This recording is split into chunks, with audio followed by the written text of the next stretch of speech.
Pocket FM पर मैं हूँ आपकी शायना रेडियो वाली और ये है भगवान विष्णु और माता लक्ष्मी जी की कहानी।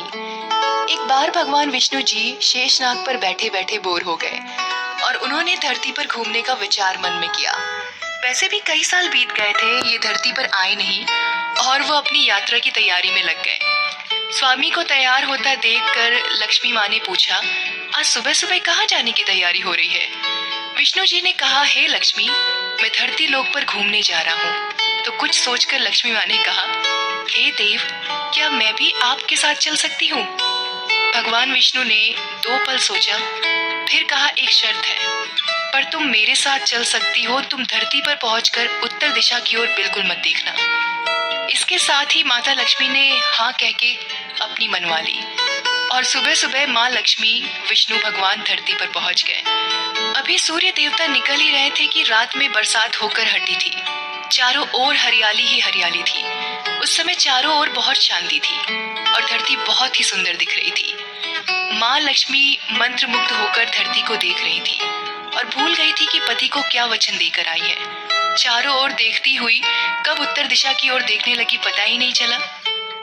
उत्तर दिशा में माँ लक्ष्मी को एक बहुत ही सुंदर बगीचा नजर आया और उस तरफ से भीनी भीनी खुशबू आ रही थी और बहुत ही सुंदर सुंदर फूल खिले थे।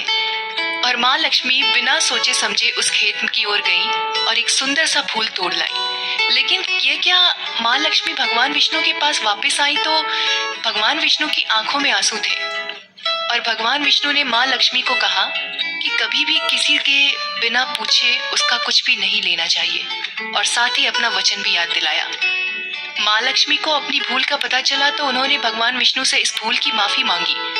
तो भगवान विष्णु ने कहा कि जो तुमने भूल की उसकी सजा तो तुम्हें जरूर मिलेगी। जिस माली के खेत से तुमने बिना पूछे फूल तोड़ा है, ये एक प्रकार की चोरी है। इसलिए अब तुम 3 साल तक माली के घर नौकर बनकर रहोगी। उसके बाद मैं तुम्हें बैकुंठ में वापस बुलाऊंगा। माँ लक्ष्मी ने चुपचाप सर झुकाकर हाँ कर दिया और माँ लक्ष्मी एक गरीब औरत का रूप धारण करके उस खेत के मालिक के घर गई। घर का एक झोपड़ा था और मालिक का नाम था माधव। माधव की बीवी, 2 बेटे और 3 बेटियां थी। सभी उस छोटे से खेत में काम करके किसी तरह से गुजारा करते थे। माँ लक्ष्मी जब एक साधारण और गरीब औरत बनकर जब माधव के झोपड़े पे गई तो माधव ने पूछा, बहन तुम कौन हो और इस समय तुम्हें क्या चाहिए? तब माँ लक्ष्मी ने कहा, मैं एक गरीब औरत हूँ, मेरी देखभाल करने वाला कोई नहीं। मैंने कई दिनों से खाना भी नहीं खाया, मुझे कोई भी काम दे दो, साथ में मैं तुम्हारे घर का काम भी कर दिया करूंगी। बस मुझे अपने घर में एक कोने में आसरा दे दो। माधव बहुत ही अच्छे दिल का मालिक था, उसे दया आ गई, लेकिन उसने कहा, बहन मैं तो बहुत ही गरीब हूँ, मेरी कमाई से मेरे घर का खर्च बहुत मुश्किल से चलता है। लेकिन अगर मेरी तीनों की जगह 4 बेटियां होती तो भी मैं गुजारा करना था। अगर तुम मेरी बेटी बनकर जैसा रूखा सूखा हम खाते हैं मैं वैसे ही खुश रख सकती हो तो बेटी अंदर आ जाओ। माधव ने माँ लक्ष्मी को अपने झोपड़े में शरण दे दी और माँ लक्ष्मी 3 साल तक माधव के घर पर नौकरानी बनकर रही। जिस दिन माँ लक्ष्मी माधव के घर आई थी उस दिन से दूसरे ही दिन माधव को इतनी आमदनी हुई कि फूलों की शाम को एक गाय खरीद ली। फिर धीरे धीरे माधव ने काफी जमीन खरीद ली और सबने अच्छे अच्छे कपड़े भी बनवा लिए और फिर एक बड़ा पक्का घर भी बनवा लिया। बेटियों और बीवी ने गहने भी बनवा लिए और अब मकान भी बहुत बड़ा बनवा लिया था। माधव हमेशा सोचता था कि मुझे ये सब इस महिला के आने के बाद ही मिला। इस बेटी के रूप में मेरी किस्मत आ गई है मैं। और अब 2-4 साल बीत गए थे लेकिन माँ लक्ष्मी अभी भी घर में खेत में ही काम करती थी।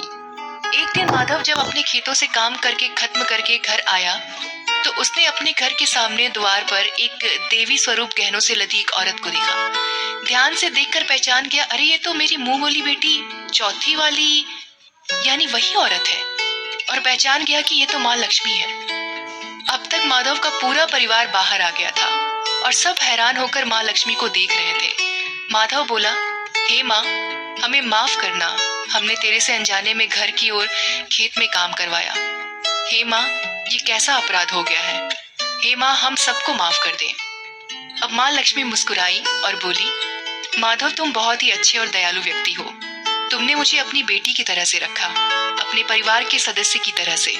इसके बदले मैं तुम्हें वरदान देती हूँ कि तुम्हारे पास कभी भी खुशियों की और धन की ओर कमी बिल्कुल नहीं रहेगी। तुम्हें वो सारे सुख मिलेंगे जिसके कि तुम हकदार हो।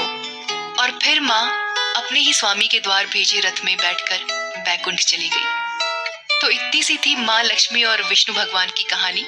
पॉकेट एफएम पर ऐसे ही और कहानियां लेकर मैं आती रहूंगी। मैं हूँ शायना, रेडियो वाली।